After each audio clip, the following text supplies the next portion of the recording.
Madness is hereditary. In the case of the Danforth family, the kings of the Ralston Purina Empire, cruelty was not a defect.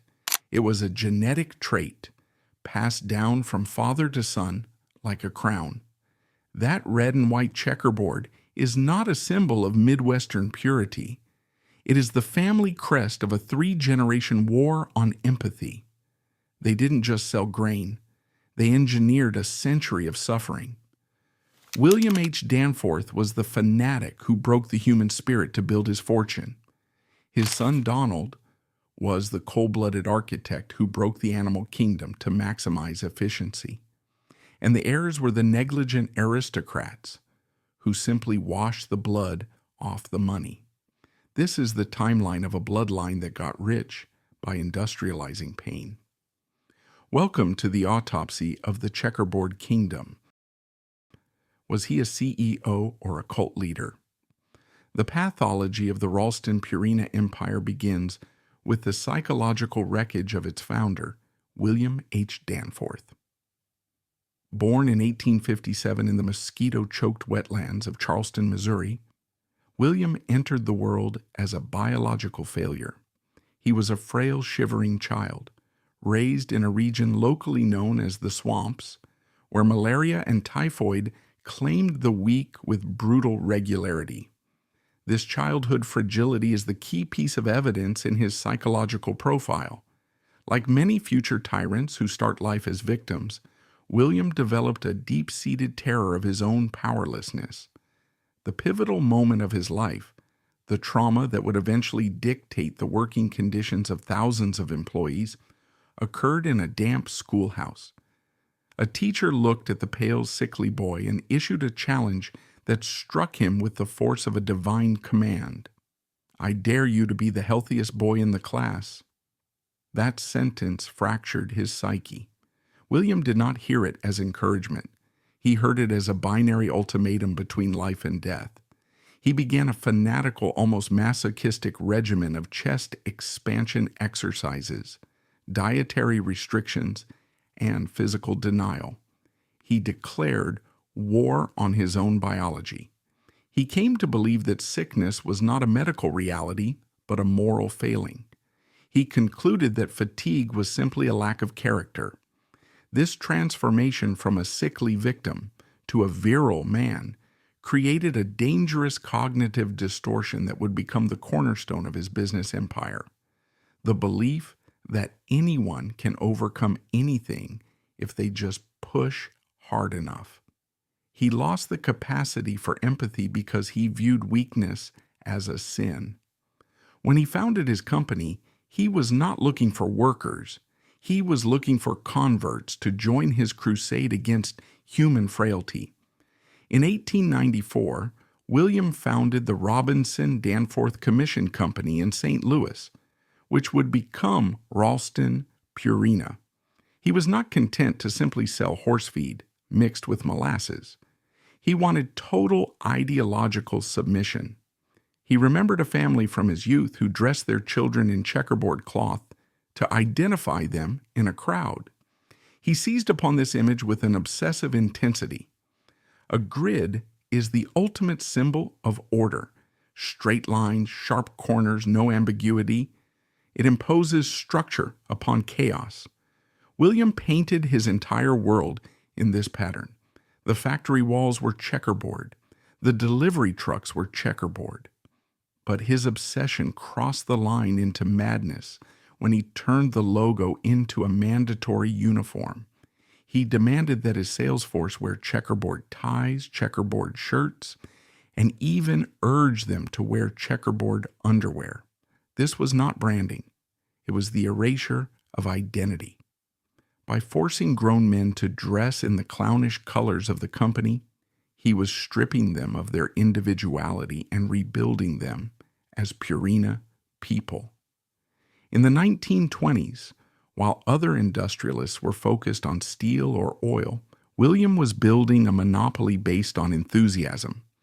He realized that if he could brainwash his workforce into believing they were part of a holy mission, he could extract maximum labor for minimum pay. He instituted a surreal morning ritual at the St. Louis headquarters. Before the work began, hundreds of dust-covered warehouse men were forced to gather and sing company hymns. William wrote the lyrics himself, verses that praised the glory of the checkerboard and the virtue of breaking a sweat.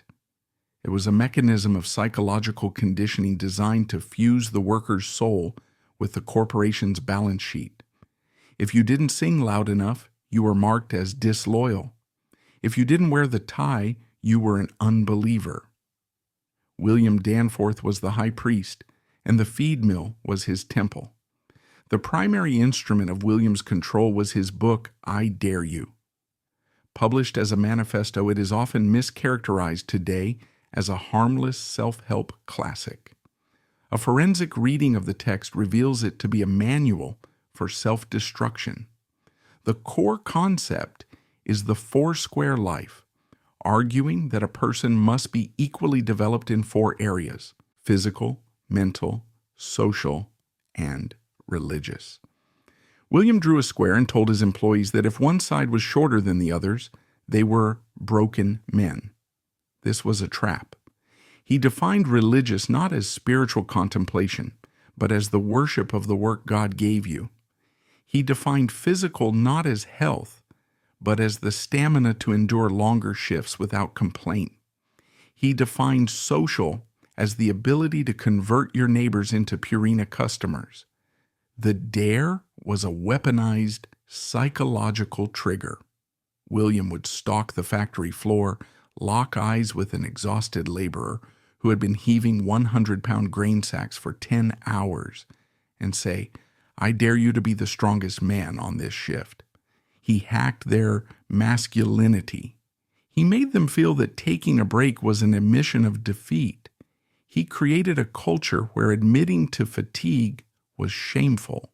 The genius of the I dare you philosophy was that it internalized the tyranny. William didn't have to hire foremen to crack whips. The workers whipped themselves. They pushed their bodies beyond the biological breaking point to prove they were foursquare men. This led to a hidden epidemic of heart attacks, stress-induced ulcers, and nervous breakdowns among the workforce in the 1930s. But these casualties were never recorded as workplace injuries. They were simply discarded as men who couldn't take the dare. The indoctrination process was formalized at Camp Minnewanka. Located among the isolated sand dunes of Lake Michigan, this facility was established by the American Youth Foundation, a front organization bankrolled by William Danforth. It was here that he groomed the future lieutenants of his empire. Every summer, promising young employees and the children of the elite were shipped to Minnewanka. It was marketed as a leadership retreat, but the schedule was designed to break the will. The campers were subjected to sleep deprivation, woken up before dawn for a mandatory dip in the freezing lake, a ritual William insisted upon to shock the weakness out of the body. The days were filled with competitive sports, religious lectures, and silence hours, where they were forced to meditate on their own inadequacies. Accounts from former attendees describe an atmosphere of intense manufactured euphoria, similar to the revival meetings of the era. They were cut off from the outside world. They were fed a diet of simple food and complex ideology. William Danforth would appear on the dunes like a messiah, tanned and fit, preaching the gospel of the checkerboard. He challenged young men to live adventurously, which in his lexicon meant devote your entire existence to corporate climbing. The camp utilized classic cult techniques: isolation, physical exhaustion, repetitive chanting, and the deification of the leader. Young men left Minnewanka with a glazed, fanatical look in their eyes, loyal only to Danforth. They returned to St. Louis ready to work 16-hour days, convinced they were Christian soldiers in the Army of Commerce. This Minnewanka network formed the Praetorian Guard around the Danforth family, a layer of loyalists who would enforce the brutal culture for decades. The true cruelty of William's foursquare morality was exposed during the Great Depression. While the rest of America was starving, Ralston Purina was expanding, but this growth was built on a foundation of ruthless culling. In the early 1930s, as the economy collapsed, William did not cut his own salary or offer relief to his struggling workers. Instead, he initiated a purge framed as a spiritual cleansing. He used the foursquare metric to evaluate his staff. Those who seemed depressed, worried, or anxious about the economic crash were deemed to be failing in their mental quadrant. They were fired not for incompetence, but for negativity. William famously ordered his staff to catch the epidemic of enthusiasm. He demanded that everyone smile on the factory floor. He demanded that salesmen literally skip, into client offices. In the middle of the greatest humanitarian crisis in American history, William Danforth made it a fireable offense to be sad. This toxic positivity was a form of psychological violence. Employees who were struggling to put food on the table had to perform a pantomime of happiness to keep their jobs. Those who couldn't maintain the mask were discarded. There is a hideous irony in the fact that while Ralston Purina was selling chow to fatten up pigs and cattle, William was starving his employees of their dignity.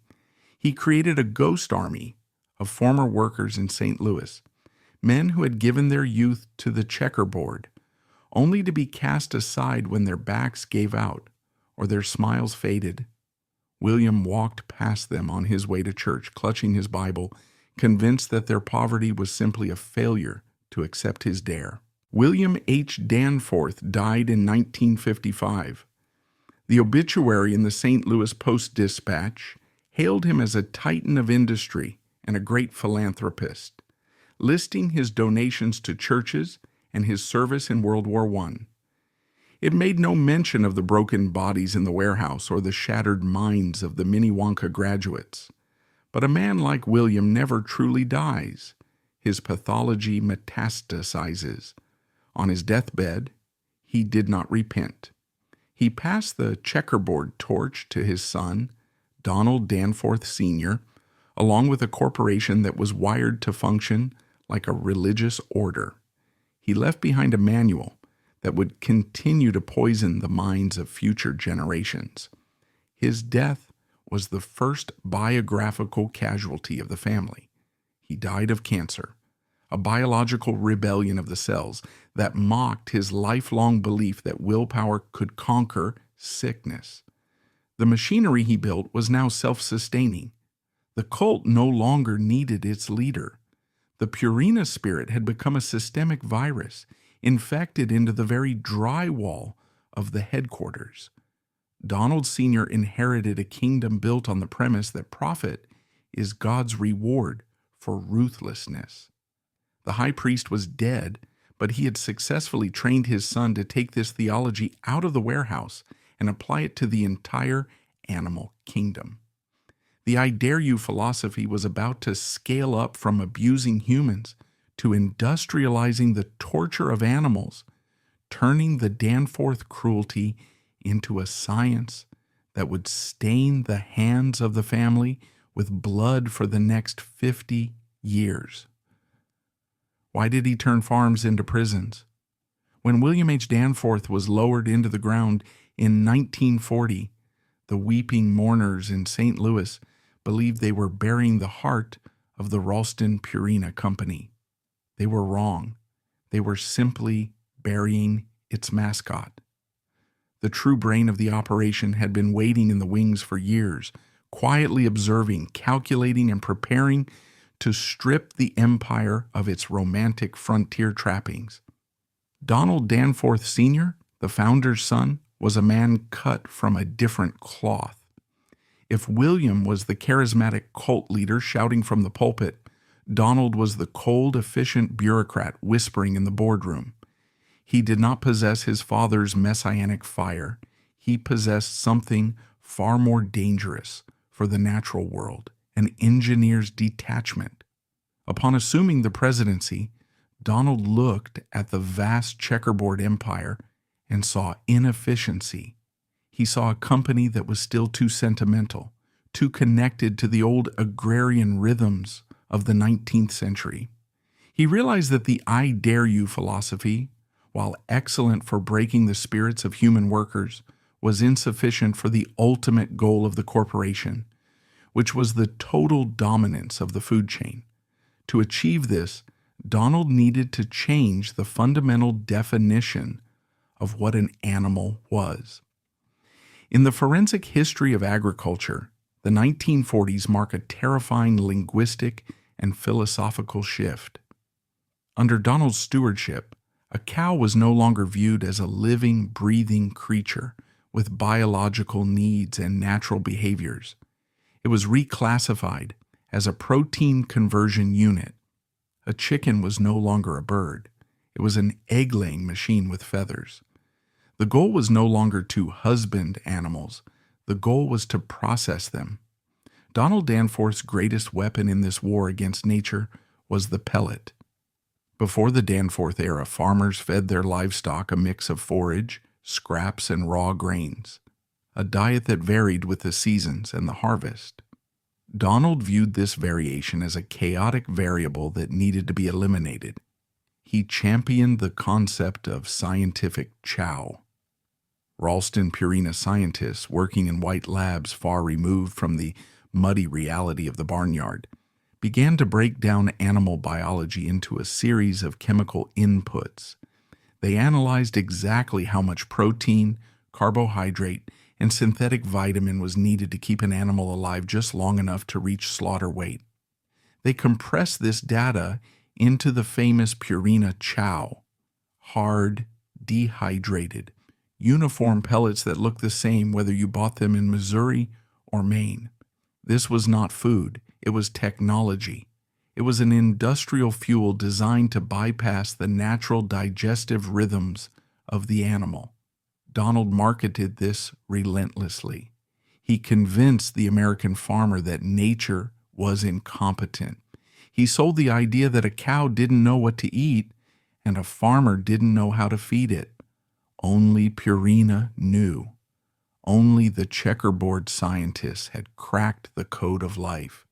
This was a brilliant psychological coup.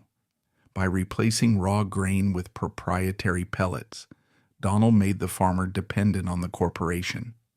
You couldn't grow Purina chow in your field. You had to buy it from the mill. In one stroke, Donald Danforth Sr. transformed independent yeoman farmers into captive consumers of his industrial product. The outbreak of World War II provided the perfect catalyst for Donald's vision of a standardized world. War is, by definition, an exercise in logistics, and the U.S. government needed calories that were shelf-stable, transportable, and uniform. Donald Danforth placed Ralston Purina at the service of the state, not out of patriotism, but out of opportunity. The company secured massive government contracts to produce cereal for the troops and feed for the animals that would feed the army. While young American men were dying on the beaches of Normandy, Ralston Purina was exploding in profitability. Donald used the war to normalize processed food.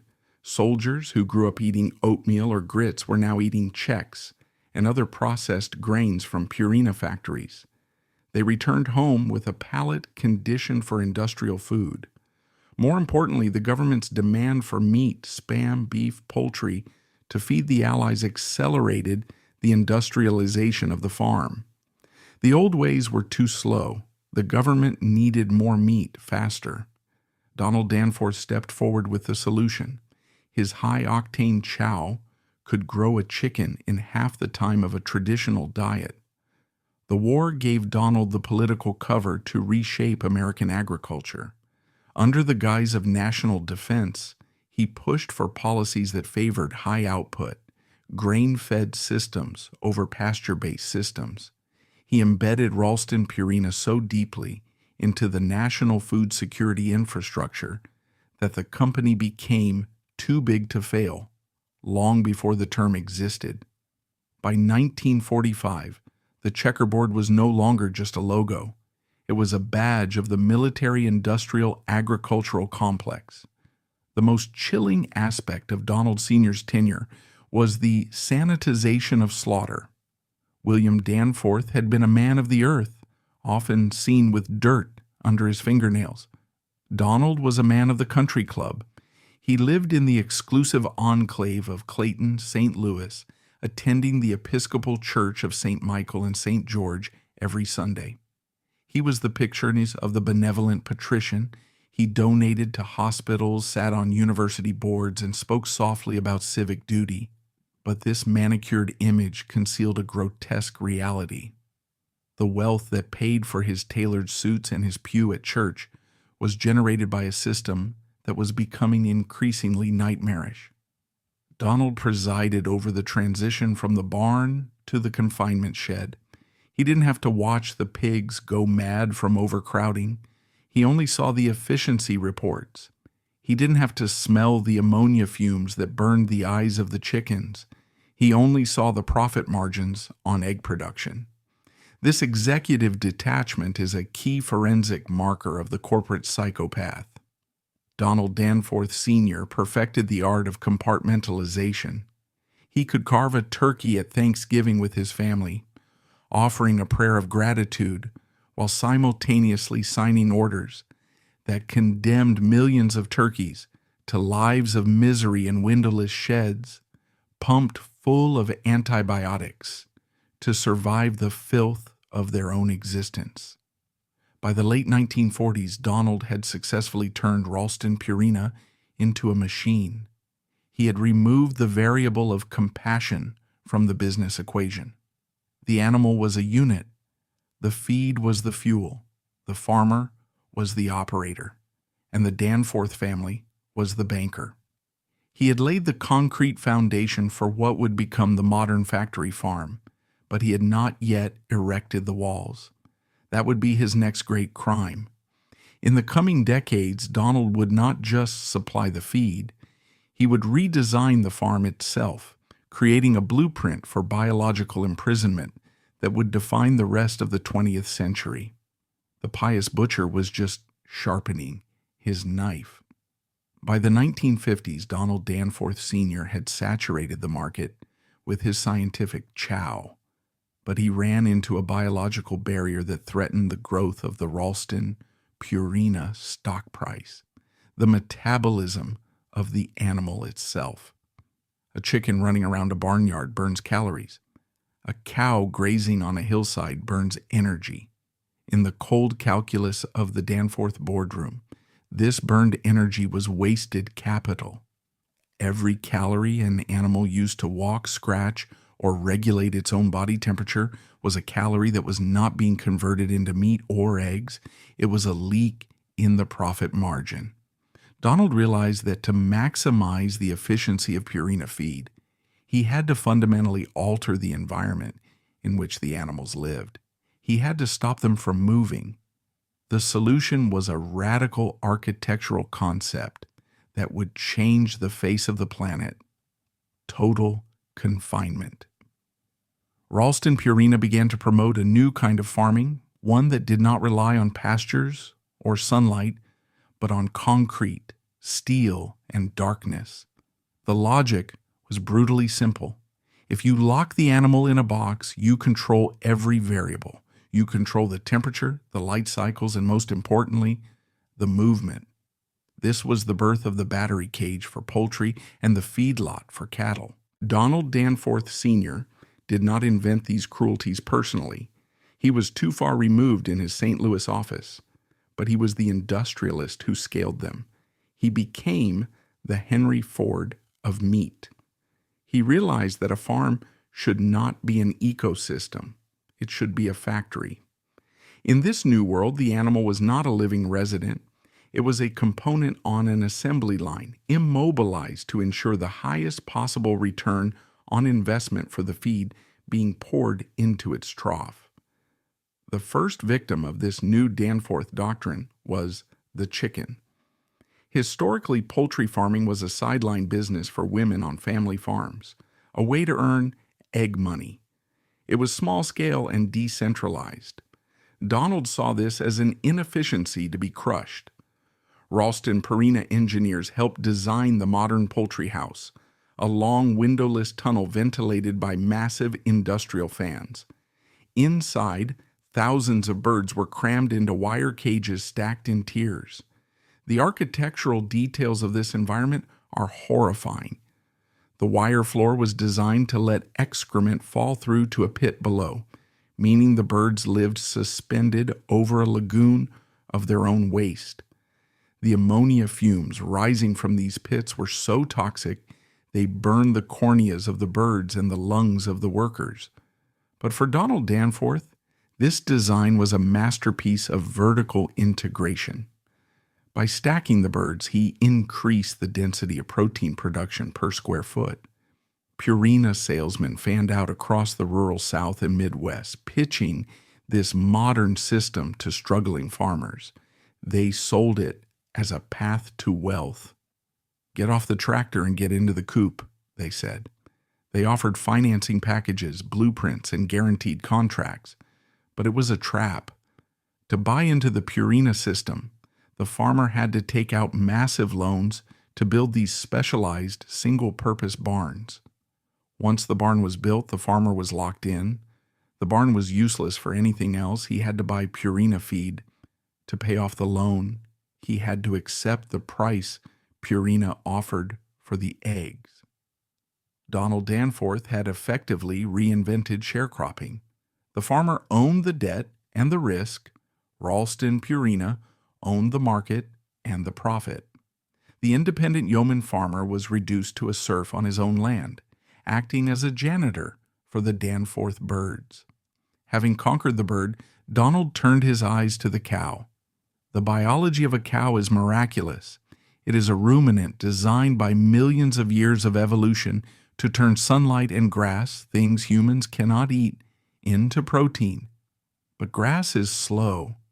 It takes years for a grass-fed steer to reach slaughter weight. Donald Danforth didn't have years. He wanted turnover.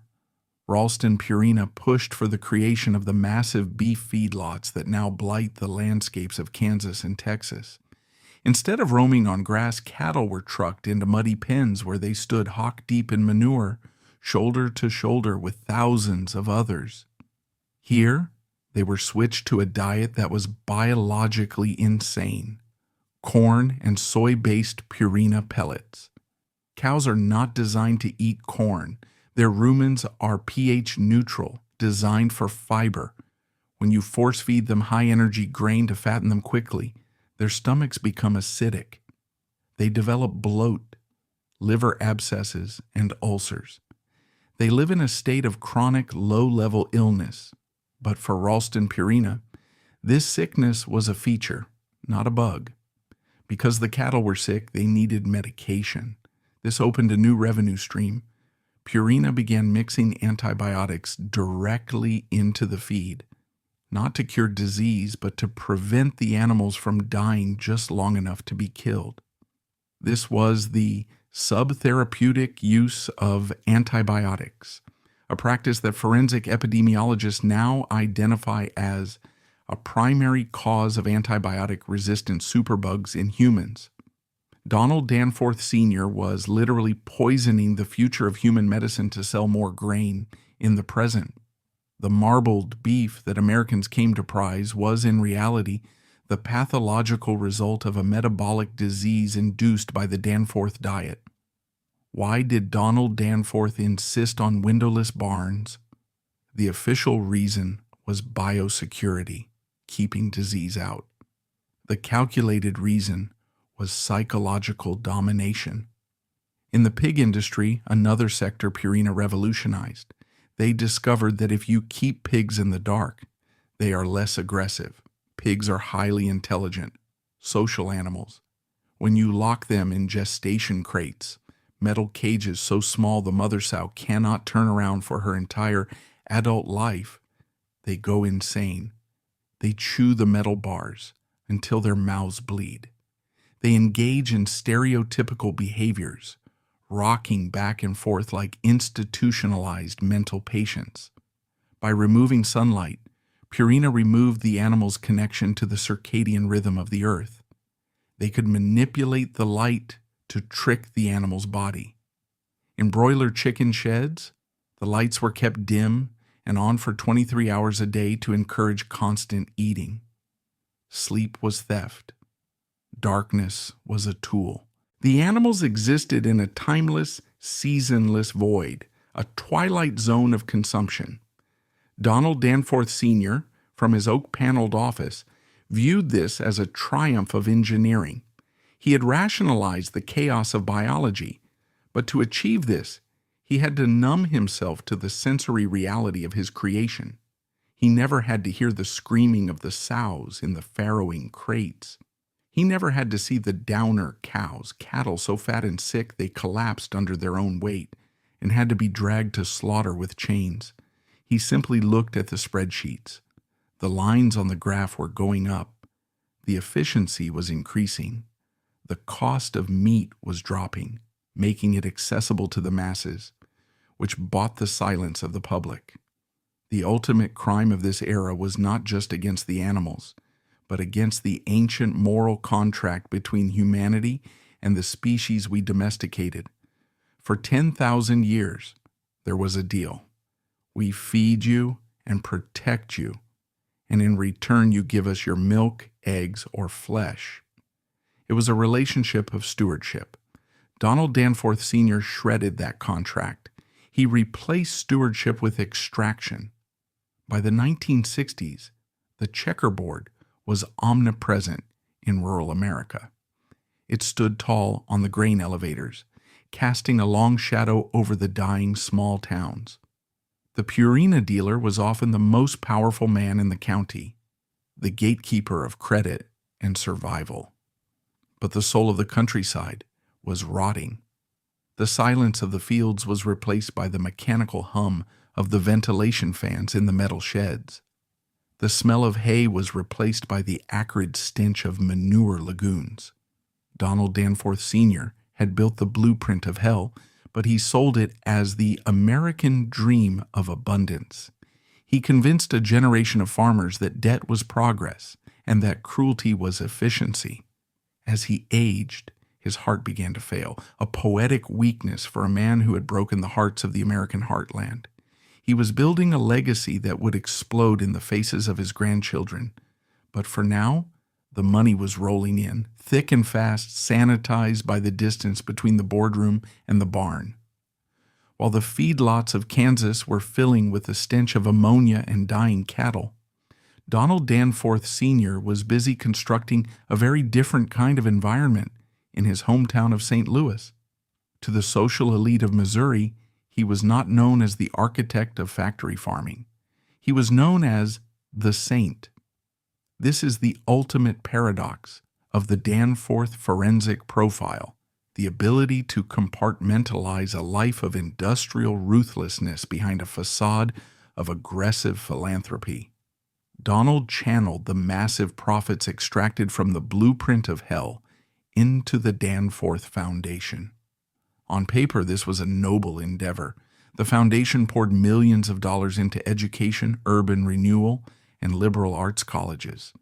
They built chapels with stained glass windows depicting scenes of pastoral peace, scenes that had been utterly eradicated by the very business practices that paid for the glass. This was not just charity, it was reputation laundering. Every dollar given to a university was a brick in the wall that shielded the family name from the blood on the slaughterhouse floor. Donald walked the streets of Clayton like a feudal lord.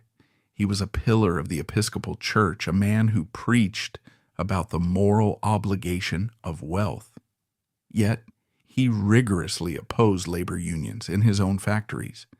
He fought tooth and nail to keep wages low in the processing plants, where men and women developed repetitive strain injuries, deboning chickens at breakneck speeds. The hypocrisy was breathtaking. He would spend Sunday morning praying for the poor and Monday morning signing directives that ensured his workforce remained the working poor. He created a caste system, the Purina people in the corporate headquarters, who enjoyed the benefits of the cult, and the expendable labor in the rural mills, who were treated with the same mechanical indifference as the livestock. By the late 1960s, the stress of maintaining this colossal contradiction began to take its toll on Donald's biology. The "I dare you" philosophy that his father William had drilled into him, the belief that a man must never show weakness, never slow down, never admit defeat, turned inward. Donald was a workaholic in the truest, most pathological sense. He micromanaged an empire that now spanned the globe, from the tuna fleets of the Pacific to the cereal aisles of Europe. But the human heart is not a machine. It cannot be upgraded like a feed mill. In the early 1970s, as the counterculture movement began to question the ethics of industrial capitalism, and as the first whispers of environmental regulation began to circulate, Donald's health faltered. He was fighting a war on two fronts: the external war to expand the monopoly, and the internal war to suppress the reality of what that monopoly had become. On a quiet day in 1973, the engine finally seized. Donald Danforth Sr. died of a heart attack. The pious butcher collapsed, his chest crushing under the weight of the stress he had manufactured. The obituary in the New York Times was glowing, describing him as a visionary leader who modernized American agriculture. It spoke of his dignity, his grace, and his generosity. It did not mention the battery cages. It did not mention the rivers polluted by the runoff from his feedlots. It did not mention the systematic destruction of the independent family farm. Donald's death left a vacuum that was more dangerous than his presence. He was the last of the true believers, the men who genuinely believed that industrializing nature was God's will. He was a tyrant, but a disciplined one. With his death, the restraints were cut. The empire passed to his son Donald Danforth Jr. and a cadre of professional managers who did not even have the pretense of religious morality. They were pure financial creatures. The transition marked a perilous shift.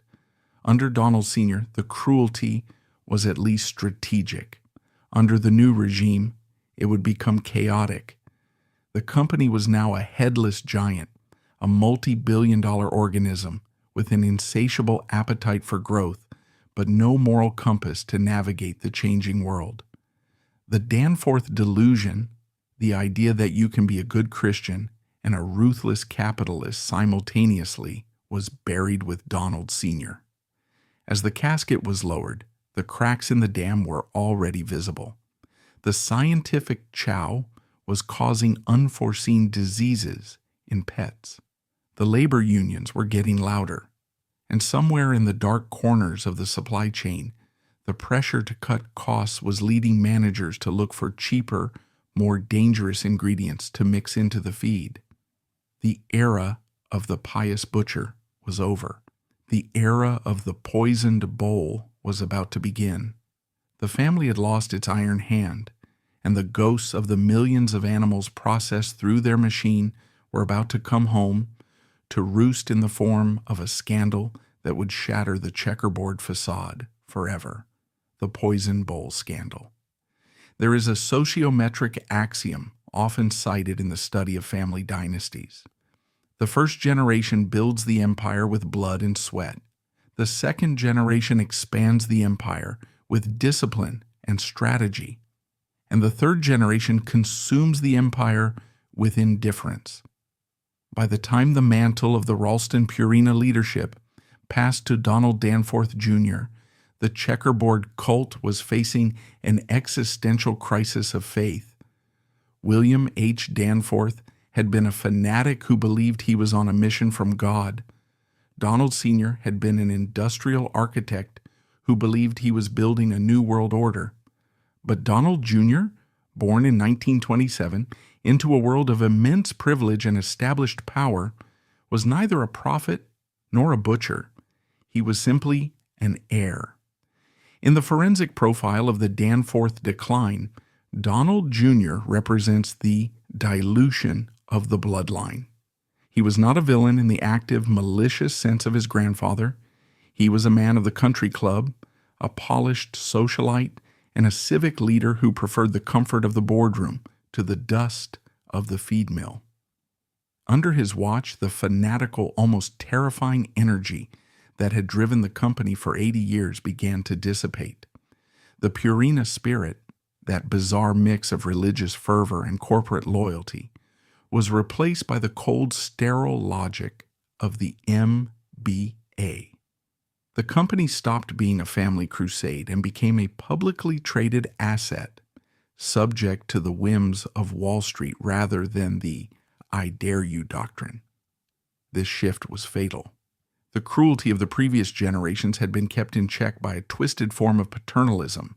Without that paternalism, the cruelty became automated, anonymous, and eventually uncontrolled. During the 1980s and 90s, the era of Donald Jr.'s influence, Ralston Purina underwent a transformation that mirrored the financialization of the American economy. The focus shifted from making the best feed to optimizing shareholder value. The company began to diversify wildly, buying up batteries, ski resorts, and fast food chains. The checkerboard was no longer a symbol of agricultural dominance. It was a holding company for a disparate portfolio of assets. Forensically, this period marks the decapitation of expertise. The men running the divisions were no longer nutritionists or farmers. They were accountants. They viewed the ingredients in the pet food not as biological necessities, but as line items on a spreadsheet. Corn was a cost. Soy was a cost. Vitamin premixes were a cost. The mandate from the top was to reduce these costs quarter over quarter. Donald Jr., sitting at the top of this pyramid, presided over a culture where quality was defined as hitting the earnings target. This was the era where the dangerous practice of least cost formulation became the Bible of the industry. Computers were programmed to constantly adjust the recipes of dog and cat food based on the fluctuating prices of commodities. If corn was expensive this week, the computer would swap it for wheat. If wheat was expensive, it would swap it for rice hulls. The animal was no longer fed a consistent diet. It was fed a constantly shifting algorithm of the cheapest available sludge. Donald Jr. did not mix the feed himself, but he signed off on the systems that prioritized the profit margin over the physiology of the pet. He allowed the accountants to seize the steering wheel of the empire, and they drove it with their eyes fixed on the stock ticker, blind to the biological time bomb they were assembling in the supply chain. The metaphorical loss of control that plagued the business eventually manifested in a literal violent tragedy that signaled the end of the Danforth era. The end of the Danforth reign did not come with a violent crash, but with a slow biological decay that mirrored the company itself. Donald Danforth Jr. did not die in the driver's seat. He faded away. Passing away in 2013 from lung cancer, his death was the final quiet exhale of the family's direct influence. While he battled his own cellular rebellion, the corporation he inherited was being eaten alive by the cancer of financialization. By the time he was lowered into the ground, the checkerboard had already been sold off to the Swiss giants at Nestlé. The dynasty didn't crash, it dissolved. His death was sudden, chaotic, and messy, a grim reflection of the state of the company he left behind. Forensically, this accident serves as the event horizon. It marked the definitive end of the family's direct, monarchical control over the food supply. The king was dead, and there was no fourth generation willing or able to take up the "I dare you" scepter with the same intensity. The dynasty had crashed, leaving the machinery of the empire running at full speed without a conductor. His funeral was a grand affair, attended by senators and titans of industry. They eulogized him as a gentle soul and a philanthropist. But in the background, the sharks were already circling. The weakness of the heir had been exposed. The company was ripe for the taking. In the wake of the leadership vacuum and the changing global landscape, the final betrayal of William Danforth's legacy took place. The company was carved up. The agricultural feed business, the original Chow empire, was spun off as AgriBrands. The human food business was separated, and eventually, the crown jewel, the pet food division, was sold to the Swiss giant Nestlé in a massive multi-billion-dollar deal. This was the cash out. The surviving members of the Danforth family, including Senator John Danforth and the other heirs, effectively washed their hands of the business. They took their billions and retreated into the world of politics, law, and high society philanthropy. They sold the checkerboard.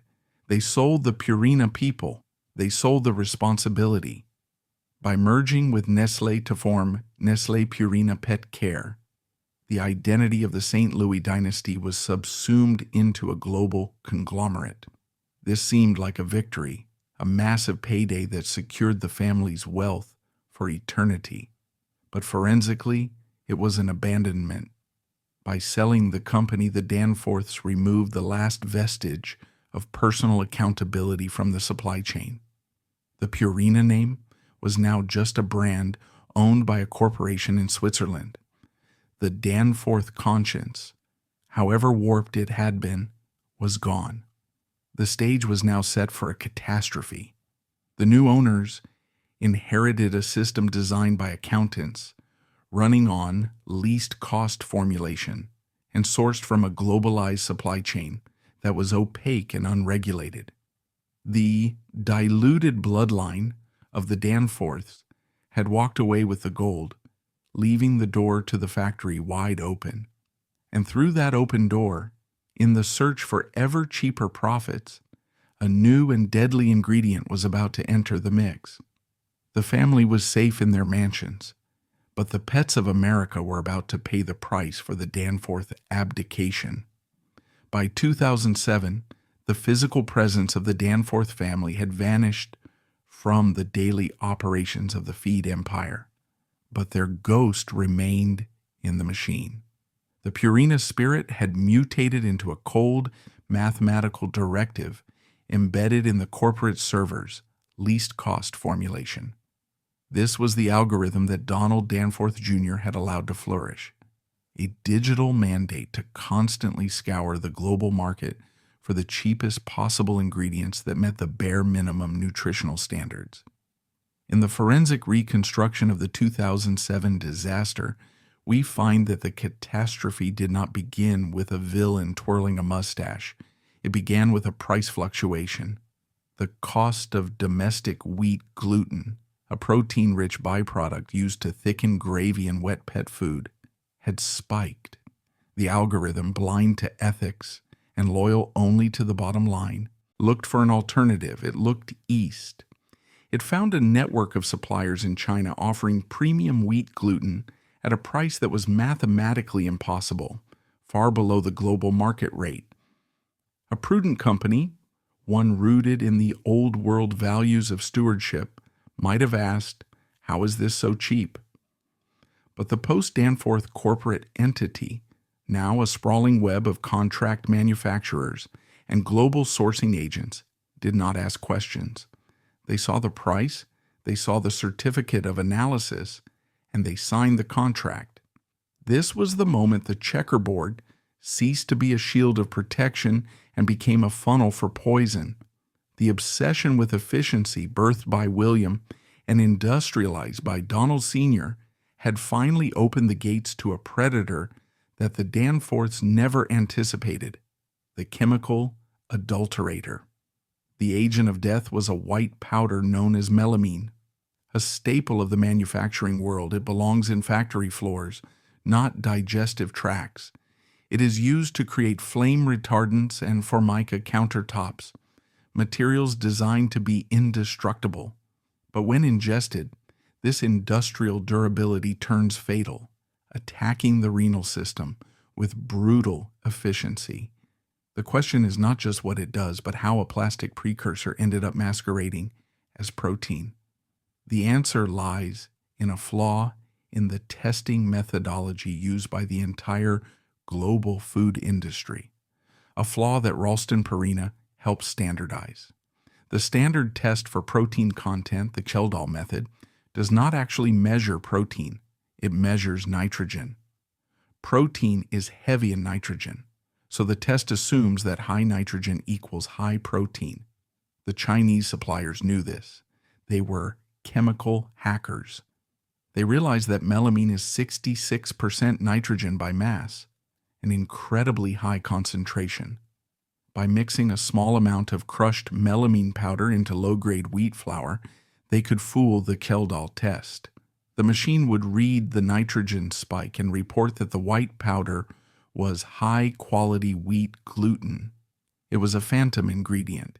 It mimicked the chemical signature of food while being a deadly toxin. This was the chemistry of greed.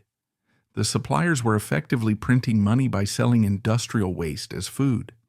And the buyers, the giants of the American pet food industry, including the brands under the Purina umbrella, were willing accomplices in their own deception.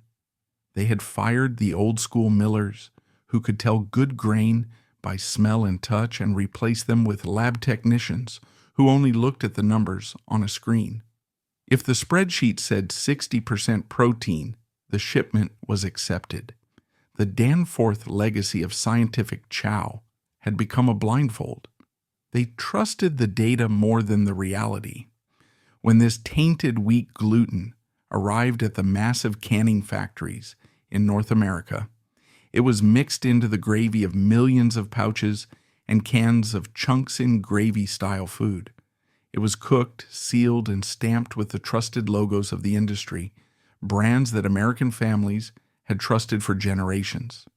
The tragedy that followed was a slow-motion biological massacre. When a dog or cat consumed the melamine-tainted food, the chemical entered their bloodstream. On its own, melamine is moderately toxic, but the fraudsters had been sloppy.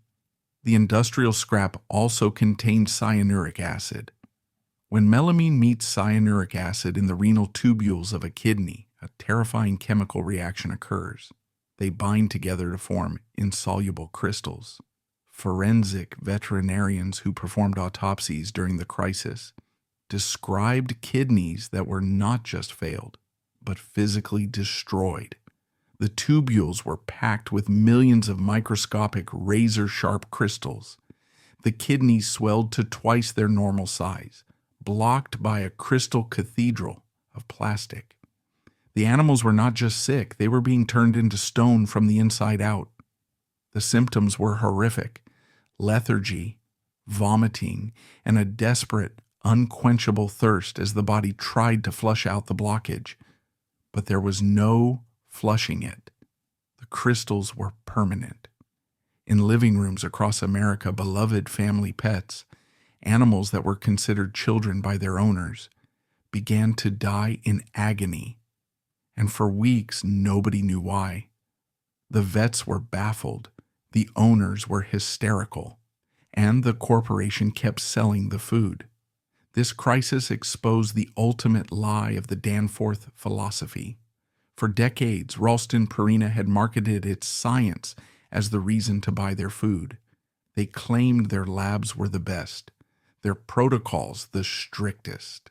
Yet a crude, low-tech chemical hack from a basement factory in China had bypassed their entire defensive perimeter. Why? Because the system was designed to catch accidents, not criminals. It was designed to check for bacteria or mold, not for industrial plastic. The scientific chow model was based on the arrogant assumption that the company knew everything that could possibly be in the food. They never imagined that someone would purposefully add flame retardant to the mix. Donald Danforth Jr. had been dead for 6 years when the melamine crisis hit, but his fingerprints were all over the disaster. It was the culture of outsourcing responsibility that he presided over that made the supply chain so opaque. The company didn't know the name of the farmer in China who grew the wheat. They only knew the broker who sold the powder. They had traded intimacy for efficiency. In the spring of 2007, as the reports of dead dogs and cats began to flood the FDA hotlines, the executives in St. Louis and Switzerland were paralyzed. The algorithm had no contingency for this. They were facing a black swan event generated by their own greed. The legacy of the checkerboard, which William Danforth had intended to be a symbol of purity, was about to become the symbol of the largest consumer product recall in history. The poisoned bowl was on the floor, and the harvest of sorrow had begun. By March of 2007, the silent massacre was no longer silent. It was screaming in the waiting rooms of veterinary clinics across North America. The pattern was undeniable and terrifying. Healthy dogs and cats, animals in the prime of their lives, were being brought in with acute renal failure. Their creatinine levels were off the charts. Ultrasound scans revealed kidneys that were calcified, glowing white on the monitors like stones. For weeks, the veterinarians were fighting a ghost. They suspected antifreeze poisoning. They suspected heavy metals. They did not suspect the expensive foil-wrapped pouches of savory cuts or prime fillets that the owners had lovingly fed their pets that morning.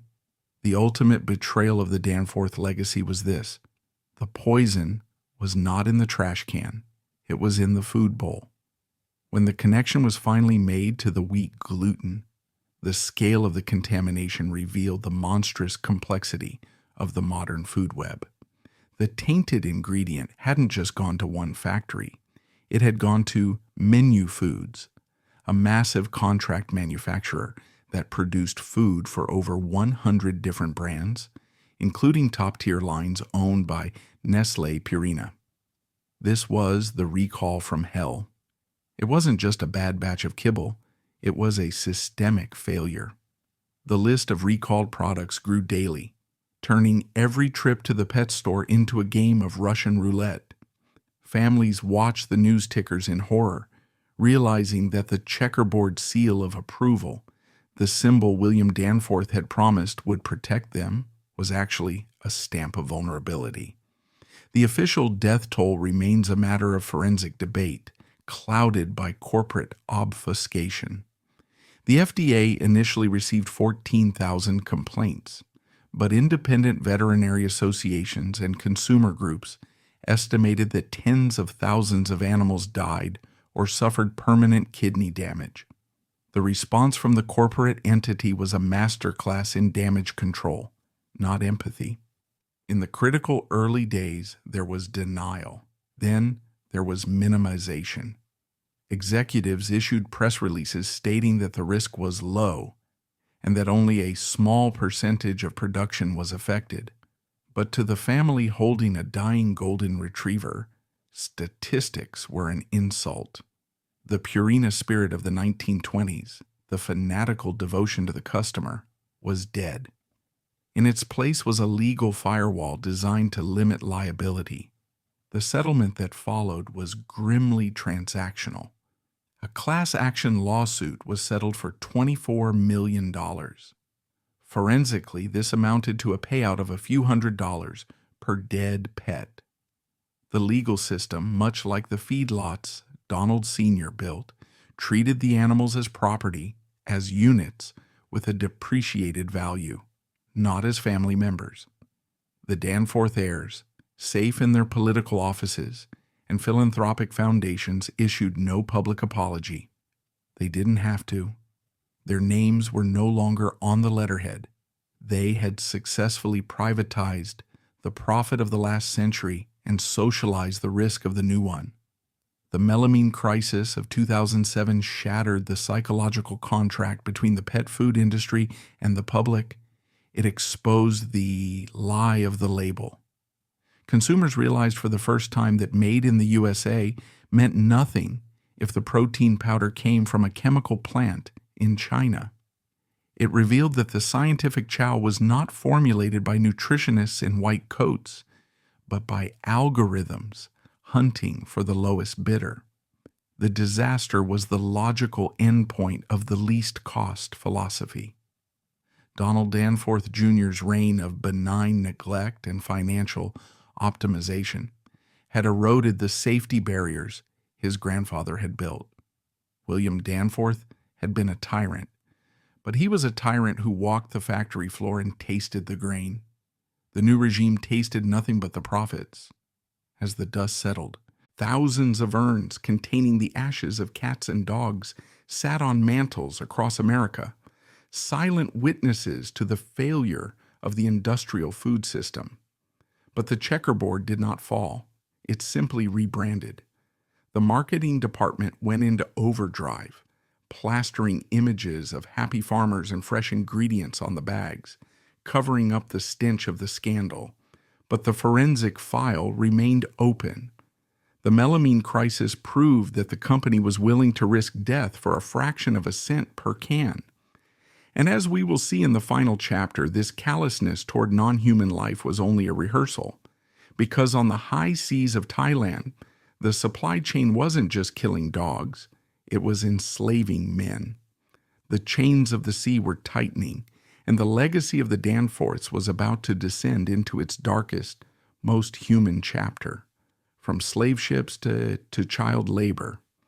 If the Melamine crisis of 2007 was a crime committed by chemistry, the scandal of 2015 was a crime committed by physics. It was a crime of distance. By the second decade of the 21st century, the Ralston Purina empire, now absorbed into the Nestlé conglomerate, but still operating on the logistical rails laid down by the Danforths, had expanded its supply chain to the very edges of the map. The checkerboard logic of efficiency, birthed in the cornfields of Missouri, had reached the tropical waters of the South China Sea. And there, far beyond the reach of American labor laws or health inspectors, the ultimate cost of cheap protein was finally revealed. The forensic trail leads us away from the clean, air-conditioned boardroom in St. Louis to the chaotic, sweltering port of Songkhla in Thailand. Here, the supply chain for America's most beloved cat food brands, including the premium Fancy Feast, begins. But it does not begin with a fisherman casting a net. It begins with a human trafficker counting cash. In 2015, investigative journalists from The Guardian and the Associated Press cracked open a secret world that the pet food industry had spent millions to keep hidden. They discovered that the marine proteins listed on the back of Purina cans were being harvested by a modern-day slave fleet. This was the final grotesque evolution of William Danforth's I dare you philosophy. The dare was no longer about working hard for a promotion. It was about working until you died to avoid being thrown overboard. The Purina people were no longer singing hymns in a warehouse. They were shackled by the neck in the hull of a trawler, invisible to the world that consumed their labor. This human misery is driven by a distinct culinary reality. While the marketing depicts gourmet fillets, the industrial machine runs on a vastly different fuel. The factories do not process the pristine tuna found in high-end restaurants. They process the ocean's refuse, known in the trade simply as trash fish. Trash fish is the industry term for the bycatch, the small, inedible, or bony fish that are scooped up from the ocean floor by massive bottom trawlers. These fish are too small to be sold at a market for human consumption. In a sane ecological system, they would be left in the ocean to sustain the food web. In the Danforth Purina economic model, they are biomass. This biomass is valuable only if it is incredibly cheap. The margins on cat food are razor thin. If the cost of harvesting this trash rises by even a fraction of a cent per pound, the profit evaporates. This economic pressure creates a vacuum that sucks the humanity out of the labor force. No free man paid a legal wage would endure the conditions required to catch trash fish. The work is too dangerous, the hours too long, and the pay too low. So, the supply chain adapted. It stopped hiring workers and started buying slaves. The forensic link to the Danforth legacy is direct. Donald Danforth Sr. had spent his life driving down the cost of inputs to create least cost formulation. He built the engine that demanded cheap protein at any cost. The Thai slave captains were simply the fuel injectors for that engine. They were providing the raw material for the factories that stamped the checkerboard on the can, ensuring that the consumer in New York or London could buy a can of ocean whitefish for 80 cents. The investigation revealed the existence of ghost ships. These were trawlers that stayed out at sea for months, sometimes years, without ever returning to port.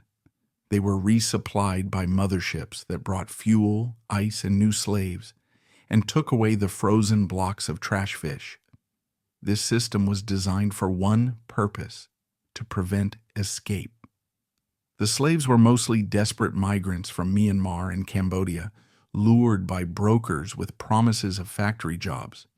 Instead, they were sold to boat captains for roughly $400 a head. Once on board, they ceased to be human beings. They became machinery. Witness testimonies collected by NGOs and journalists paint a picture of hell that rivals the worst atrocities of the 19th century. Men were forced to work 20-hour shifts, hauling heavy nets in treacherous seas. To keep them awake, captains fed them methamphetamines. It was a chemical mirror of William Danforth's enthusiasm, artificial energy forced upon the worker to maximize output. Disobedience was met with medieval violence. Slaves were beaten with stingray tails, iron bars, and engine belts. If a man became too sick to work, he wasn't treated. He was thrown overboard to drown. Executions were common. Witnesses described seeing fellow slaves beheaded in front of the crew as a warning. Their bodies were tossed into the wake, disappearing into the same ocean that was yielding the savory salmon for the American market. This was the ghost fleet. It operated with total impunity because the end buyers, the giant conglomerates, practiced willful ignorance. They didn't buy directly from the ghost ships. They bought from the processing plants on shore. This extra layer of separation allowed them to claim plausible deniability, hiding behind a wall of paperwork while the blood washed off the decks at sea. The ultimate irony of this brutality lies in the marketing. The products derived from this slavery were often marketed as premium or gourmet. Fancy Feast, a jewel in the Purina crown, is sold with images of crystal goblets and white Persian cats. It is a brand built on the aesthetics of luxury and pampering. Yet, forensically, the contents of that can are the product of the most abject misery on the planet. When a consumer opens a can of cat food, the smell that wafts out is the smell of the trash fish slurry, a mixture of ground-up sea life that was hauled onto a deck by a man who had not seen land in 6 months, who was high on methamphetamines to stay upright, and who was terrified that he would be the next one murdered. The Danforth family had long since sold the company, but the brand they built was the vehicle for this crime. The checkerboard logo, which William Danforth claimed stood for purity, had become a seal of concealment. It sanitized the supply chain. It reassured the consumer that everything was fine, that the food was wholesome. The trust that the Danforths had cultivated for a century was weaponized to blind the public to the reality of the slave trade. When the scandal broke, Nestlé Purina admitted that forced labor was likely present in its supply chain. They launched internal investigations and audits. But forensic sociologists argue that these audits are theater. The supply chain is too murky, the ocean too vast. You cannot audit a ghost ship that turns off its transponder and disappears into international waters. The system that Donald Danforth Sr. pioneered, the vertical integration, the crushing of costs, the industrialization of biology, created a monster that could not be tamed. The demand for cheap meat is insatiable. As long as the algorithm demands least cost, there will always be a captain willing to use a whip to meet that price point. The ghost ships of Thailand are not an anomaly. They are the logical conclusion of the Ralston Purina worldview. If you view animals as mere conversion units and employees as resources to be exploited, eventually you arrive at slavery. It is the bottom of the slippery slope that began with the I Dare You camps in Michigan. The only difference is that in Michigan the chains were psychological. In the South China Sea, the chains are made of iron. For decades, the American consumer has comforted themselves with a geographical delusion that extreme labor abuse is a foreign disease. We tell ourselves that slavery happens on Thai fishing boats, or in Chinese sweatshops, or in the cobalt mines of the Congo. We believe that here, in the heartland of the United States, the land of the checkerboard, the 4-H club, and the county fair, our supply chain is clean. We believe that the factories William Danforth built are regulated citadels of law and order. But in February 2023, that delusion was shattered by a raid that exposed a crime so archaic it seemed to belong to the 19th century. The Department of Labor did not raid a distant outpost. They raided the slaughterhouses and meat processing plants of the American Midwest, the very same geography where the Danforth Empire was born. Inside, they did not find well-paid union workers maintaining the hygiene of the food supply. They found children, migrant children, some as young as 13 years old, were working the graveyard shift. They were not sweeping floors or filing papers. They were cleaning the kill floors.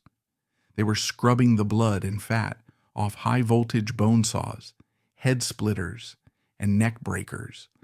They were handling industrial chemicals strong enough to burn the skin off a human hand. This was the Children of the Bone Saw scandal, and it proved that the logic of the Danforth system, the relentless drive for efficiency, had finally cannibalized the most vulnerable population on American soil. The forensic mechanics of this crime reveal a sophisticated layer of corporate insulation. The children were not directly employed by the giant meat conglomerates that supply the raw materials for the global food industry. They were employed by a shadow entity, Packers Sanitation Services, Inc. This is the modern evolution of the Danforth model. In the old days, Ralston Purina hired its own janitors. But janitors are a cost. They require benefits, pensions, and safety training. So the industry fired them. They outsourced the dirty work to subcontractors like PSSI. The mandate given to PSSI was simple: clean the factory faster, cheaper, and better. This pressure created a market for illegal labor. PSSI managers, driven by the same I Dare You quotas that William Danforth invented, turned to the desperate. They recruited undocumented miners who had fled poverty in Central America. These children were eager to help their families, and the system exploited that loyalty. They put them on the 11 p.m. to 5 a.m. shift. While American children were sleeping in their beds, these ghost workers were crawling inside massive meat grinders to scrape out the residue of the day's slaughter. The irony is blinding. The Danforth legacy is built on the image of the wholesome Midwestern boy. William Danforth wrote books challenging boys to be strong, healthy, and foursquare. Yet the industry he helped architect is now powered by the destruction of children's bodies. Investigators found kids with chemical burns on their faces. They found teenagers falling asleep in middle school classrooms because they had spent the entire night battling the gore of the slaughterhouse. The healthy boy of the 1920s has been replaced by the disposable child of the 2020s. The specific nature of the work these children performed is a forensic nightmare. Sanitation in a modern meat plant is not about soap and water. It is about chemical warfare against bacteria. The children were equipped with high-pressure hoses spraying caustic soda and chlorine-based acids. These chemicals are designed to dissolve protein, specifically the meat stuck in the machines. But human skin is also protein. The eyes are protein. When a 13-year-old slips on a greasy floor while holding a hose spraying acid, the result is catastrophic. The Department of Labor documented injuries that would be horrifying in a war zone, let alone a food factory. Yet, the supply chain kept moving. The next morning, the clean machines would roar to life to process the beef and chicken that would end up in Purina dog food bags and family dinner tables. The purity of the product was maintained by the toxic sacrifice of the child. This is the hidden cost of the scientific chow revolution. The factory farm system requires such massive scale and speed that it becomes a breeding ground for pathogens. To combat this, the sanitation requirements are extreme. The demand for sterile meat creates the demand for the graveyard shift. And because the profit margins are so thin, squeezed by the retailers and the feed costs, the only way to make the math work is to hire labor that cannot complain, cannot unionize, and cannot vote. When the scandal broke, the major food corporations issued the standard statements of shock. They claimed they had no idea this was happening. They blamed the subcontractor. They played the victim. But forensically, this ignorance is impossible to accept. In a factory system where every gram of protein is tracked, where cameras monitor every inch of the production line to prevent theft, it is inconceivable that plant managers did not notice an army of children arriving at midnight. They saw them. They knew. But they looked away because the work was getting done. This willful blindness is the final inheritance of the Danforth dynasty. It is the same blindness that allowed Donald Sr. to ignore the suffering of the battery hens. It is the same blindness that allowed Donald Jr. to ignore the risks of Chinese wheat gluten. And it is the same blindness that allows the current corporate owners to claim their hands are clean while their factories are scrubbed by 13-year-olds. The checkerboard was supposed to be a symbol of transparency, black and white, no gray areas. But in 2023, it became clear that the entire industry is operating in the gray, hiding its darkest secrets in the middle of the night, proving that the hunger for profit will eventually consume even the innocence of childhood. Where does the blood money go when it is finally scrubbed clean? It does not stay in the slaughterhouse. It migrates to the manicured lawns of Ladue and the marble halls of Washington, D.C. today. The Danforth family exists in a state of grace that is completely detached from the visceral horror of their origin story. They are no longer the feed kings. They are the statesmen. Senator John Danforth, an Episcopal priest and a diplomat, represents the final polished evolution of the dynasty. He is a man of immense respectability, a voice of moral reason in a chaotic political landscape. He officiated the funeral of Ronald Reagan. He speaks of unity and faith, but forensically, every dollar that funded his political rise, every cent that built the family's reputation for public service, was generated by the checkerboard cult. The foundation of his pulpit is the crushed bones of the factory farm and the broken backs of the Purina people. This is the whitewashing. The family has successfully laundered their history. They have built the Danforth Plant Science Center, a world-class research facility in St. Louis dedicated to feeding the world. It is a beautiful glass-walled cathedral of science, but it is also a tomb. It buries the memory of the past under the promise of the future. They fund research into genetically modified crops to solve hunger, yet they never acknowledge that their ancestors created the very system of industrial monoculture that made the food system so fragile and destructive in the first place. They are solving the problems they created and being hailed as heroes for it. The genius of the Danforth exit strategy was the separation of the name from the brand. By selling Ralston Purina to Nestlé, they ensured that when the scandals hit, when the dogs died from melamine, when the slaves were discovered in Thailand, when the children were found in the slaughterhouses, the headline said Purina, not Danforth. They privatized the prestige and socialized the shame. The Danforth name is now associated with university libraries and botanical gardens. The Purina name is associated with recalls and lawsuits. This was the perfect escape. They took the cash, kept the social standing, and left the dirty carcass of the corporation for the public to deal with. They are the old money now, and old money never smells like the barnyard. It smells like old books and fresh linen. As we close this forensic file on the Danforth dynasty, the verdict is not one of legal guilt. The statutes of limitations have long expired, and the lawyers have done their jobs well. The verdict is moral. The evidence suggests that William H. Danforth did not just build a company, he built a machine that consumes life to produce capital. He began by consuming the minds of his employees, daring them to work until they broke. His son, Donald Sr., consumed the dignity of the animal kingdom, reducing living creatures to units of production in windowless boxes. His grandson, Donald Jr., consumed the safety of the supply chain, trading quality for the least cost poison of melamine.